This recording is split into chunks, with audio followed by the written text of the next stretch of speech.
Wonderful. So, we're talking today about Cornish pasties. And I assume that most of you know what a pasty is, but we're going to talk about it a little bit.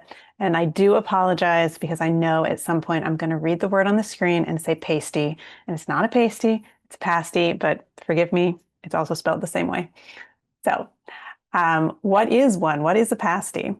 Well, again, I bet most of you know, but we're talking about a type of turnover or like a handheld pie, and it can be savory or sweet. It looks much like these in the picture, usually shaped like a semicircle. The crust can be like a pie dough crust, or it can be much stiffer, more like a really hard cracker. And the dough, when you make the dough, you mix it up, you roll it out with a rolling pin, you drop some filling on the top, and you fold the dough over the top of the filling, and you seal the edges to close it up. You can seal it by folding one end to the other, like you would fold a piece of paper in half, and you seal it, and so the seal is on the side. Like on those, you can see the one on the bottom shelf that's fallen over. The seal is on the side there. Or you can bring the two ends up to the middle and seal it across the top. None of those in the picture are like that, but just different ways to seal it. And then they're baked. They are similar to many things in other culinary cultures. Empanadas, Spanish or Latin American empanadas, which can be baked or fried. If you're familiar with Jamaican meat patties, those are quite similar to pasties. Indian samosas, which are generally fried, or maybe you've heard of Natchitoches meat pies from Louisiana. Those are deep fried, but filled with a meat mixture, again, similar to pasties. And if you think a little bit further and extend that culinary metaphor a little bit, even Chinese bao buns or Japanese gyoza have similarities to pasties. But today we're talking about pasties. And we think of pasties as a mining food, as a food that's been associated with mining for a long time. Why? Why is that? Well, for one thing, pasties are large. If you look at that picture on the bottom right, you can see the man is holding a pasty and how large it is compared to his hands. It's about the size of half a dinner plate. They're big things. They have protein in the middle, they have starch, they have vegetables. It's a hearty meal. It's something that's going to stick to your ribs, which is great when you're doing hard work. And it's really a full meal in one. You can even divide it by putting a piece of dough in the center of the pasty, and you put your savory filling on one side, and you put like an apple filling or dates or something on the other side. So you have your meal and then you have dessert all in one package. It's handheld. You don't need utensils to eat it. You can hold it by wrapping it in a cloth, or you can hold it by the edge, by that crimped edge. And it's such a stiff dough that you just hold that edge. And then when you're done, you eat the rest of it around the edge. And then you can throw that little bit away because whatever dust or dirt from the mine is on your hands, you don't want to ingest. So you just throw that part away that you touched and everything else is fine. And the way you would hold it is you turn it vertically, so sort of like an ice cream cone, and you hold like the bottom edge and you eat it from one of the corners down, so that none of the filling would spill out.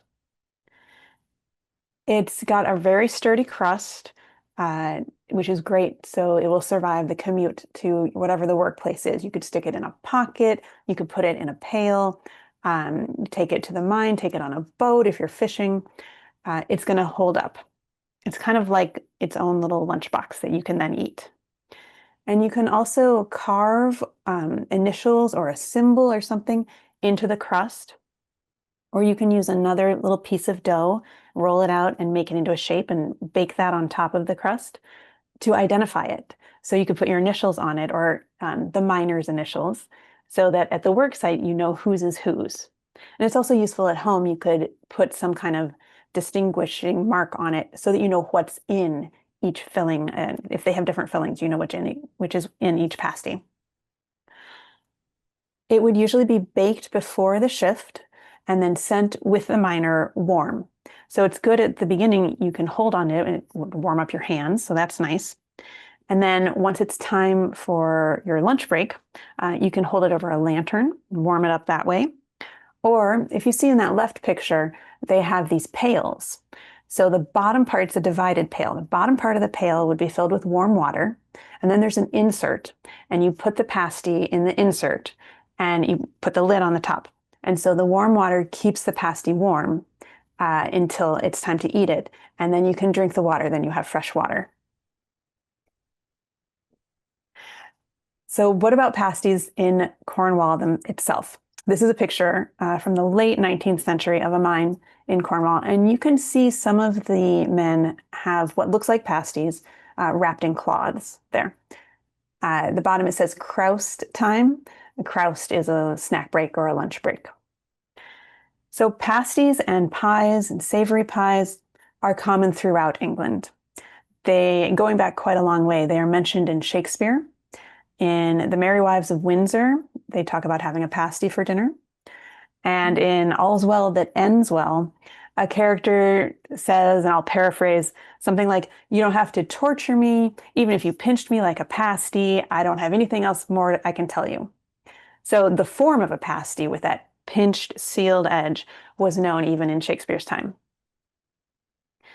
And in Cornwall, they could really be filled with anything. Bacon, potatoes, eggs, vegetables, herbs, anything you could find, you could put in a pasty, and dessert kind of things, as I mentioned. There is a joke that I saw in my research a couple times about the devil not wanting to go to Cornwall for fear that he would be grabbed and put in a pasty.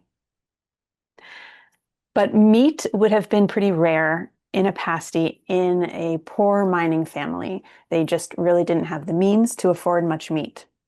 So that would not have been a common filling. And pasties were also good for using up leftovers. So a little bit of whatever you had the night before, or if you had some extra something in the garden growing around, that would be great to put in it. So it's a useful way of sending food, but not so often in Cornwall would you find meat. Now, however, the term Cornish pasty in the US generally means one with meat, usually beef, potatoes, probably onion, and rutabaga if you like that. It might have carrots, but if it has carrots, some people are going to call it a Finnish pasty. However, in the EU, it is slightly different. It means it has beef, potatoes, onions, and swede, which is like a rutabaga or a turnip. And it is made in Cornwall because the term Cornish pasty in the EU has protected geographic status, which means if you say it's a Cornish pasty, it has to be from Cornwall. It's kind of like champagne. Champagne has to be made in the Champagne region of France. It's the same geographical indicator. If you're wondering why that particular mix of ingredients is what's become known as a Cornish pasty, when I just said that meat was not common in the Cornish pasties, I'm going to hold that thought for a minute. We're going to get back to that. So we're going to talk a lot about the UP, the Northern Upper Peninsula of Michigan today, and why were people migrating there from Cornwall? So there were obviously mines in Cornwall, as you know well, copper and tin in particular. But by the second half of the 19th century, they were kind of getting tapped out, and there was not as much work to be had in Cornwall. So people started looking abroad for better opportunities. There is a great quote from my research: "A mine is a hole anywhere in the world with a Cornish man at the bottom." Well, in Michigan, in the Upper Peninsula, that was just starting to be developed around that time, and they were building and digging mines. So it was a great place for people to move to. And when the Cornish got to the UP, well, they came with experience. They knew mining. And so when they got there, they quickly became the bosses and the supervisors in the mines because they knew what they were doing. Eventually, and not too long after, a bunch of people came also from Finland. The Finns did not have mining experience, so they were the laborers. And they saw their bosses as assimilated Americans, and they wanted to be like them as well. So the Cornish were making pasties, and the Finns see them and they start making pasties too. They see that the bosses are making pasties, the bosses are American, so pasties must be American. So now that we're in America, we should make them too. And don't forget that they're quite suitable for taking into the mine, so it's an easy thing to make. Um, and you can see from this little clipping from a newspaper in 1911 that the Finnish church is also starting to do, pasty suppers by then. They have adopted the pasty as something that they make as well. So that was the first wave of Finns. The second wave of people that come from Finland, they see the first wave of their countrymen. They're making pasties, and they know they're not American. They know that they're Finnish. And they think, oh, well, a pasty is very similar to a dish we have in Finland called kalakukko. A kalakukko is it's fish and pork fat wrapped in a rye bread dough. So similar to a pasty. And that second wave of Finns thinks, oh, well, maybe a pasty is just another Finnish dish from another region that I just didn't know. And now I'm seeing it now that I get here to the UP. So a pasty was first a Cornish food. Making it and eating it meant that you were from Cornwall. And then it was seen as an American food. Making it meant that you were American. And then it was seen as a Finnish food. Oh, it must be from Finland. And after that, it started being made by people with Cornish American or Finnish American heritage. Not necessarily everybody, but you would make it to show that this was your heritage.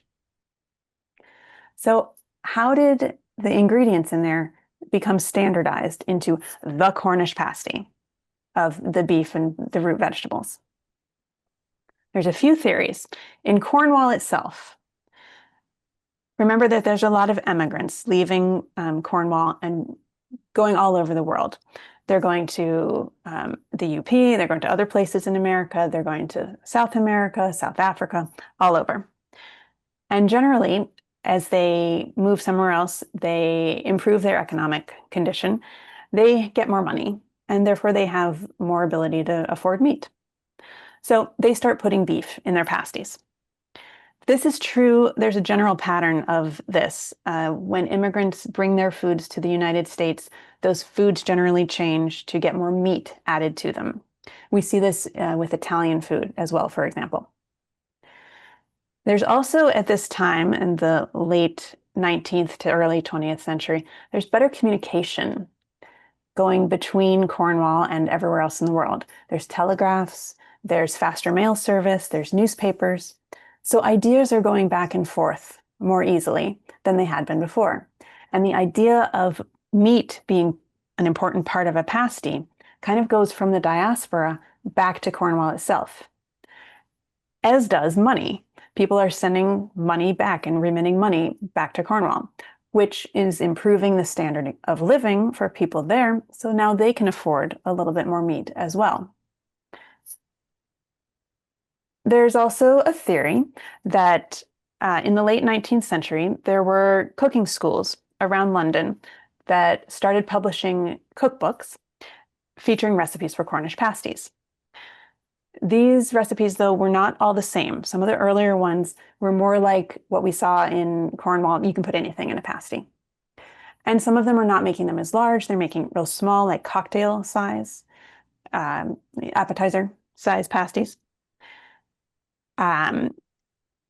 This example here, this is from a book, Matilda Lee Dodds. I saw someone on this call, last name D-O-D-S. Yep, that's the same spelling as Matilda Lee Dodds here, her Handbook of Practical Cookery. You can see that she's calling for beef and potatoes and onion in her pasty, which is pretty much what it's called for now, right? So they are spreading these cookbooks, and they have traveling demonstration agents, and they're going around and they're spreading the idea of what is a Cornish pasty. They're spreading it all around England, not necessarily to Cornwall, but elsewhere. and kind of standardizing the term Cornish pasty. Also, at the same time, the railroad gets to Cornwall in 1844, and tourism starts becoming a bigger industry. And now, if you are a region and you're trying to attract tourists, you have to have something unique to market yourself. Food is a great one of those. So, people in Cornwall they are used to making pasties, of course, that's a normal thing. And they're making the best one that they can for the tourists. They want to impress the tourists, and that would be one with beef. So it becomes something that people in Cornwall can point to with regional pride. This is our thing. This is what we do, the Cornish pasty, and something that they can spread throughout tourists who might be coming, as this is something you have to try when you get there. In the UP, it worked a little differently. It was not something, pasties weren't something you could buy outside. You would have to have them at home until much later, except for church fundraising sales. You can see on the left there, the Congregational Church is having a pasty supper. These were generally group activities. They're making all the pasties together, usually run by older women, and almost always women. And they're instructing the younger women in how to make a pasty. And so they are passing down their recipes with their ingredients and their, the way that they're making things to the next generation. And they're not allowing for a lot of variation. This is how you do it. This is how I do it. And so this is how you're going to do it because I'm in charge. I'm telling you what to do. So the traditions around pasty preparation and the ingredients get kind of standardized and maintained throughout the community. I like this one on the left. These are both from newspapers. And this one on the left I enjoy because it's the men are going to serve a pasty supper. But as it says, they would not attempt to act as chefs. They're going to leave that part to the women. And so the pasty making and cooking and preparing, that was a woman's job. But pasties don't stay the same. Nothing stays the same, right? So how have pasties changed? Well, they have changed in form. Once mining kind of fell off, the whole durability and portability of a pasty wasn't really a selling point as much anymore. So people began to serve them on plates, and they could be eaten with a knife and fork then. And once you're serving it on a plate, you can serve things on the side, like sauces, ketchup, gravy, buttermilk even are common sauces depending on your background and where you are in the world. Or serve it with accompaniments like pickles or chow chow, which is another type of pickle. And the shape even might change.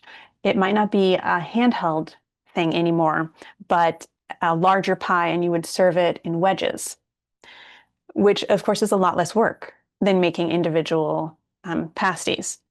But not everybody is going to say that that's still a pasty. Some people will not use the term pasty to describe a wedge from a pie. And ingredients have also changed. Retail pasty shops began to open in Michigan around World War II. And once you've got commercial sales, well, then the restaurants are changing what goes into the pasties to try and appeal to more customers. So they'll include things like poultry, more vegetables, making just vegetarian ones. Now there are gluten-free options and beyond that. These pictures here are from Barb's pasties, and they're not, obviously, they're more recent than World War II. But you can see on the left there, it's a great picture of what it looks like making a pasty and how much filling there really is in these. Hers look almost round, but if you look closely at the baked ones on the left, you can see that it has a side that's not crimped because she does fold it over. And now you will find pasties that are French inspired with ham and cheese, German inspired with Swiss cheese and sauerkraut, and even Italian with pepperoni and tomato sauce. And this is a return, really, to the earlier versions in Cornwall, which again could have anything in them. But I'm pretty sure that they hadn't thought about gluten-free or pizza in their earlier pasties. So what does the pasty mean now in the UP? If you look at that map there on the left, the UP has a long land border with Wisconsin, but it is not connected to the rest of Michigan by land.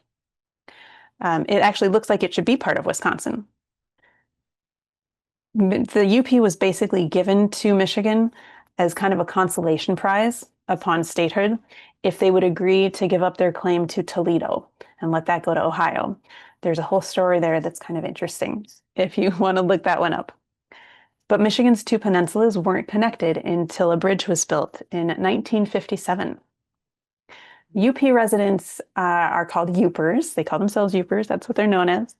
And they really still feel somewhat disconnected from the rest of the state. The UP was settled later than the rest of Michigan, and it has historically been generally a poorer region.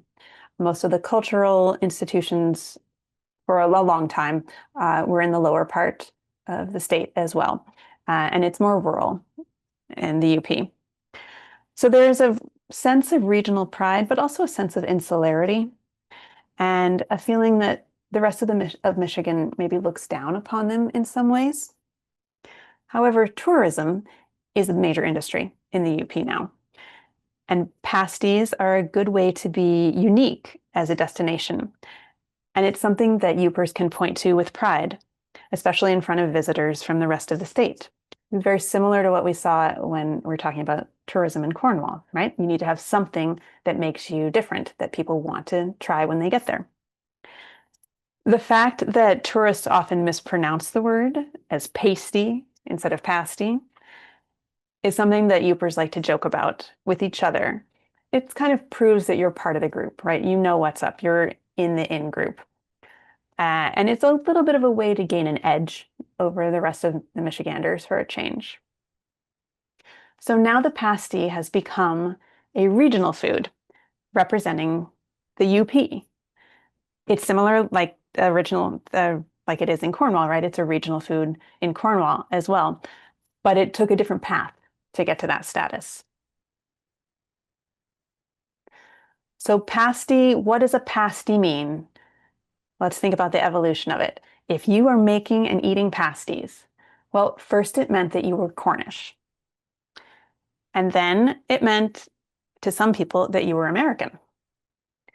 And then to that second wave of Finns, it meant you were Finnish. Then it was something made by people with Cornish or Finnish heritage who were in America but had that heritage. And now it means you're a Yooper. So food can mean different things over time and place.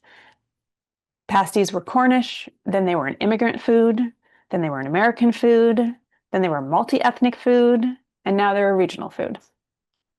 Their significance has changed, even though the food itself hasn't changed that much. And then I wanted to talk about some other foods that are associated with mining, just for fun. The picture on the left there, those are pepperoni rolls. In West Virginia, coal mines generally, Italian immigrants, many of them from Calabria, enjoyed pepperoni rolls. And that's a yeast dough wrapped around pepperoni and baked. These were created in the first decades of the 20th century, and pepperoni as the standard meat in them it became standardized by about the 1930s. Like pasties, they could stay at room temperature, and they could be eaten out of hand. And also like pasties, pepperoni rolls didn't fade away after mining declined because they had become popular regionally. Instead, the way of serving them changed, as it did with pasties. While they are still a convenience food that can be eaten by the hands, they can also be served with a marinara sauce, like they are in that picture, or they can be split and topped with things like cheese or peppers or chili. Pepperoni rolls are the official state food of West Virginia. And the picture on the right there, that's the moon pie factory. So there are several slightly different versions of the moon pie origin story, but about 1917, coal miners told a Chattanooga bakery salesman that they wanted a bigger sweet treat. They may have suggested the design, which is a graham cracker, 2 graham crackers, sandwiching a marshmallow filling, and then the whole thing is covered in chocolate. They may also have inspired the name because said they wanted it to be as big as the moon. And moon pies are pretty big. They're about 4 inches across. It's a pretty decent sized thing. Moon pies are now an icon throughout the South, not just in the Chattanooga area. But they did come initially from the mining industry to a degree. And that is just a list of my sources. If anybody has any questions about any place that I got information from, feel free to ask. And I would love to hear your experiences with pasties and any questions that anyone has. Everybody, y'all are on mute. So if you want to ask a question, feel free, unclick yourself. And that was, speaking for myself, that was incredible. I learned a lot there. So thank you so much. If anybody else wants to pop in that first question, I'll stop dominating the mic. When you said that the pasties changed in the UP so that they weren't so sturdy, we went to the UP a few years ago, got chicken pasties, and they were delicious, but they fell apart. Yeah. Yeah. So the more fat you put in the dough, lard or suet, it would have been initially lard and suet, or butter, the nicer the texture is generally and the tastier, but it's not as durable. Yeah. So once they didn't have to be durable, then they could taste a little better. What usually goes into a vegetarian pasty? Oh, it can totally vary based on who's making it. But root vegetables still are pretty common, right? Rutabaga, potatoes, onions, carrots, like I said, but they might call it a Finnish pasty, carrots. Oh, but yeah, I mean, you can put anything. Again, you could, and you still can, put anything in a pasty. I made pasties last weekend, and I made them chicken, and I put in potatoes and turnip and onions, and then I had some herbs. So I put sage and oregano in there. Why not? Now I'm curious, and did a rivalry develop between the Cornish and the Finns over claiming the pasties? Yes. Okay. I think some Finnish Americans would tell you that it is a Finnish dish, but it is, I mean, it is pretty similar to that kalakukko dish, which comes from like the eastern part of Finland near Russia, because there's Russian meat pastry kind of things as well. It's not like anybody can claim the idea of putting meat inside of some kind of starch, right? So yes, I think some Finns or Finnish Americans might say that it is a Finnish dish.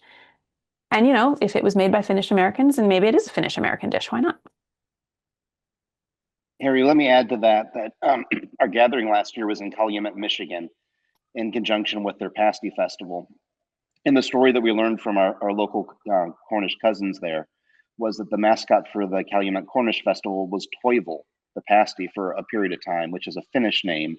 And there was a debate and I think a competition at one point to change the name of the pasty mascot from Toivo to Jack, for Cousin Jack. And there was a vote. I think everybody had to pay so much to vote, and those of Cornish descent beat those of Finnish descent, and now it's the Jack the Pasty as part of the mascot for that festival. Mm-hmm. Cindy, yes. Yeah, hi.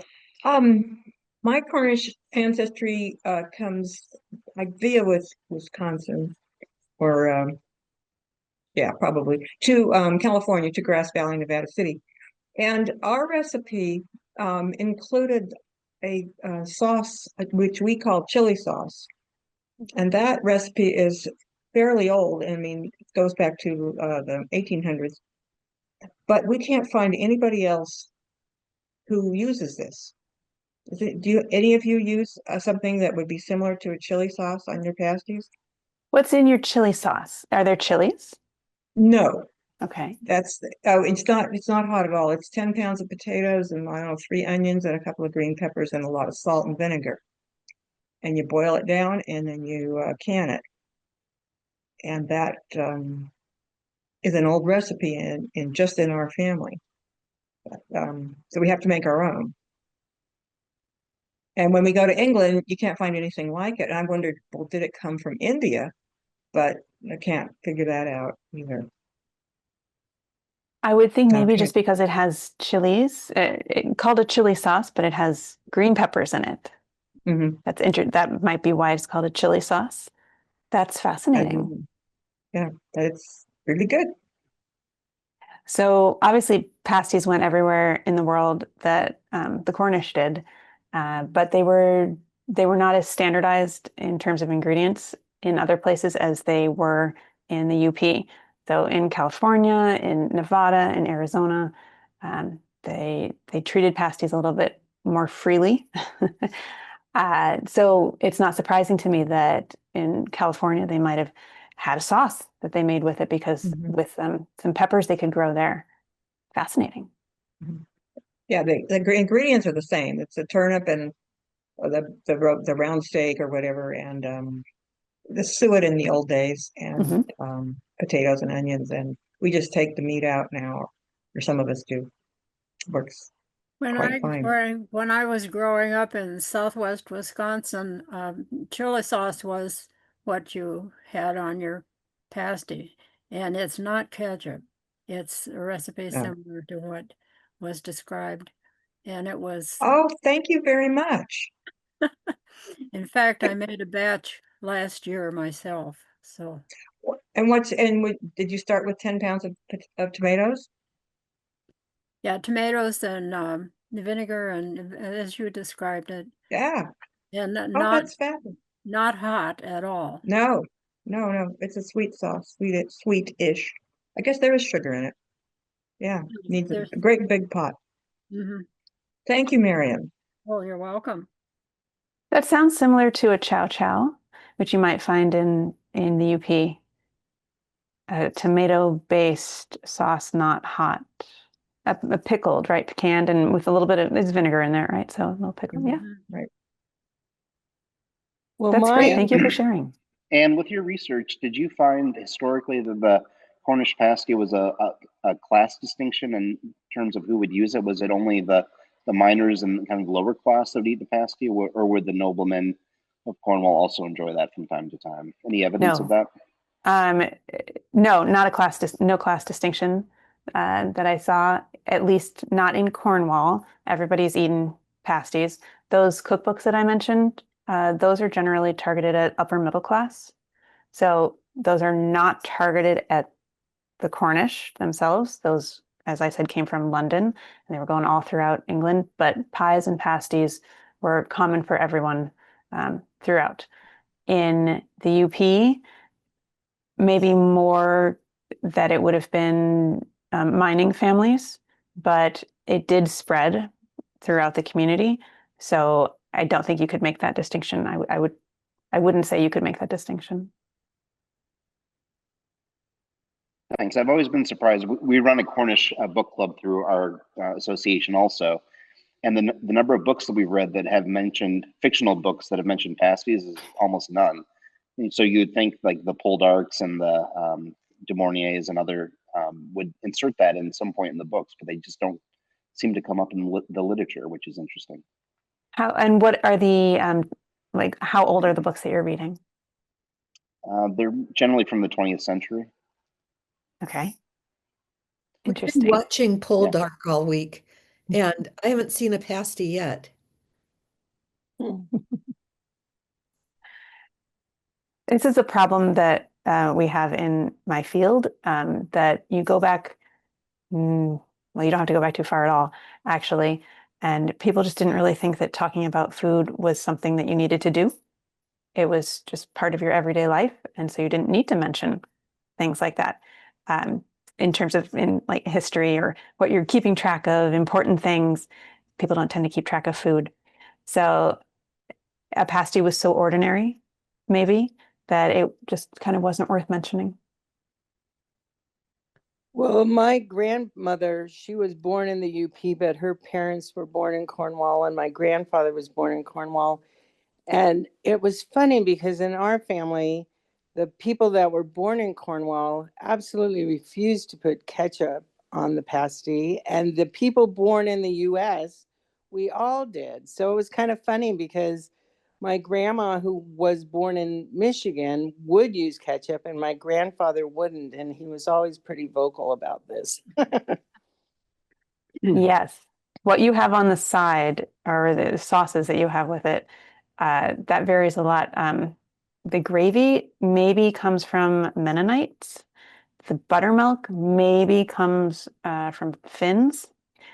So there's huge divides about what do you put on the pasty, or do you put anything on, like you're saying? Yeah. And ketchup, I mean, that's very American, right?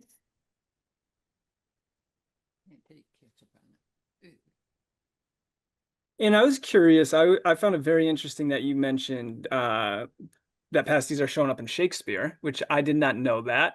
Was that the earliest source that you could find of them being mentioned? Did you find to try and pinpoint the origin? Because the Cornish have been mining for so long, millennia, I guess. So anything else come up, or was Shakespeare the furthest back that they popped up? I saw mention that they were in Chaucer, but I didn't go looking to see if I could actually find that mention. But the term goes back much farther than that. It's obviously related to paste. So, because you're rolling it out, it's like a paste, right? Pastry. All these terms are kind of connected. It goes back, the idea of a pasty you would have made it before you thought of taking it into the mines. Not that people weren't using lead and tin before mining as we think about it now, but you would have already had the food and then thought, oh, that's perfect for me to take with me as I'm going to do this. It was something to take to a work site, right? Wherever that work site was.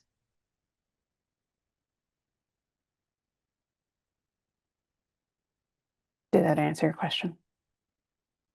No, that was perfect. Yeah. And I'm going to see if I could find any mention in Chaucer. So I will take up that task. Feel free. I don't know. Just want to mention, my brother lives in Thailand, and street food in Thailand includes Cornish pasties, and exactly in the same layout as one of your earlier slides where you saw the cabinet with the pasties inside. He sent me photographs, and it looks exactly like that. But I think what's going on there is it's for the immigrant, the expats who have moved to Thailand from Australia and the UK and live in there. And this is a little touch of home that they need.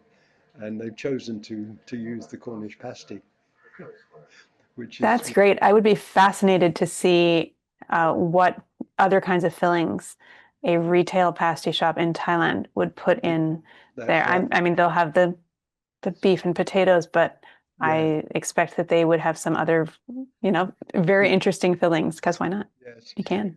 Just Google Thailand and Cornish pasties, then you'll get a number of websites that come up that answer that. The other location is not quite on topic though, is Latin America. And it's Sharon Swartz is a researcher that has done massive research into the miners that went to South America and Latin America. And she's just been to Mexico for the celebration of the 200th anniversary of the first miners that went there. But they've established the pasty as a Mexican dish. It's spelt somewhat differently, but it's paste, but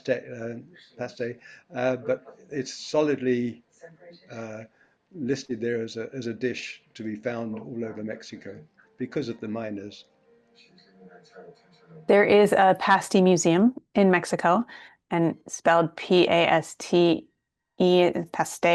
as you said. Yeah. Yeah. Unfortunately, my Spanish isn't great and their website isn't great. So I can't tell you much about it, and I have not visited. But yes, again, wherever there were miners bringing the pasty, it has been adapted and adopted locally. In Canada, I've got Nancy. I won't put Nancy on the spot, but the other Toronto person here is Nancy in the corner there. We do have pasty shops in Toronto, but certainly you would never buy a pasty to put ketchup on it. Goodness me, no. But whenever we have a gathering as a group, as we will be doing for Christmas time, we don't buy them. We have enough Cornish-born pasty makers in our group that they bring in the real thing, and that's delightful. So yes, we haven't gone the Finnish or the other ethnic way in Canada. Mainly because Toronto didn't have a mining community, so it wasn't the miners that came over with the need with the pasty. It was more the farmers and business people that would come to Toronto and southern Ontario. Can I ask if anybody's had a fish pasty? Oh, wow. Because I know when we were in Cornwall visiting family, they were sold at the pasty stores. Wow. My mother-in-law used to make them. Oh, I think I cannot quite hear you. We've lost your audio. Uh-oh. Is this any better? A little bit.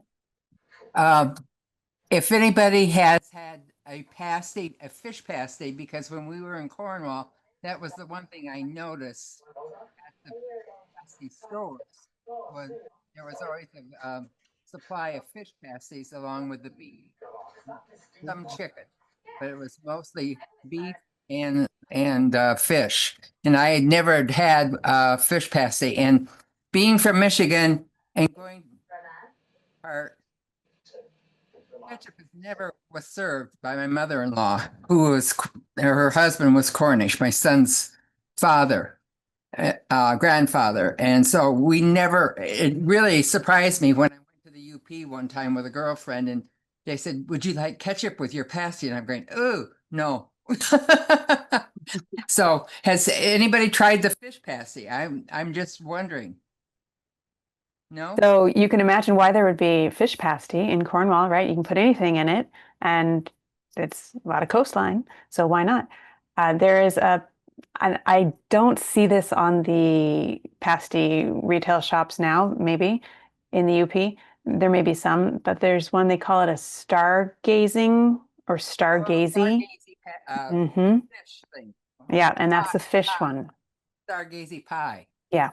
With the little fish and their heads are sticking out of it. Right, because they're staring at the stars, stargazing. Yes. No, thank you.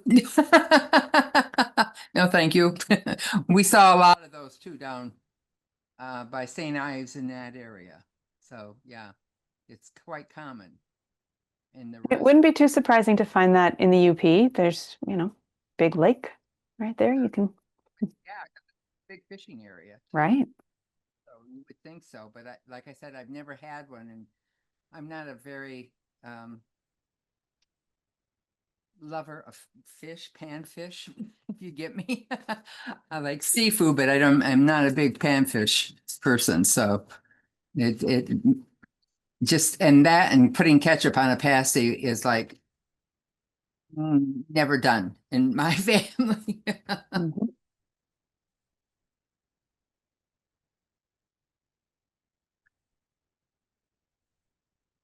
Something that's served quite often with pasty still in where I am is the cabbage salad or a coleslaw. Yeah.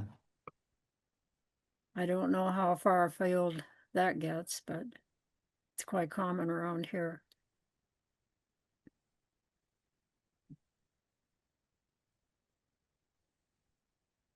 All right. I'm jealous of you guys in the UP with all the Cornish kind of traces around. Like I said, if any of you were on before me and Ann were chatting a little bit, I'm in Northeast Pennsylvania, and we do have one town with a remnant of, Cornish to its name, but nobody identifies as Cornish American or even knows what the heck I'm talking about when I talk about Cornish or Cornwall. So I'm envious. That's cool that you guys have enough in the community, have kept it alive.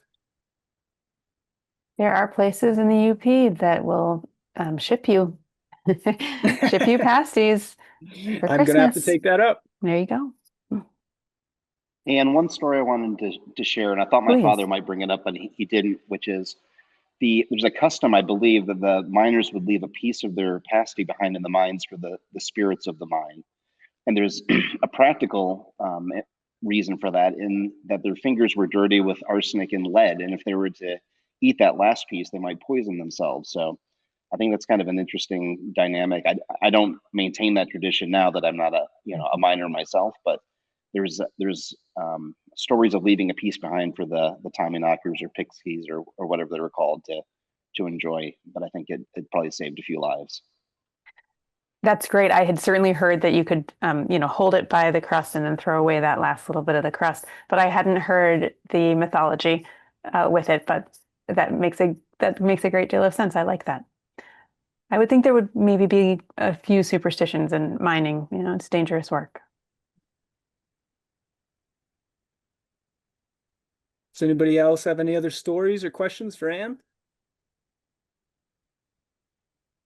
All right. Well, Anne, hopefully we didn't overwhelm you. We got a good amount of questions here. So that was, speaking for myself and I think the group, that was incredible. So thank you so much. I learned a lot.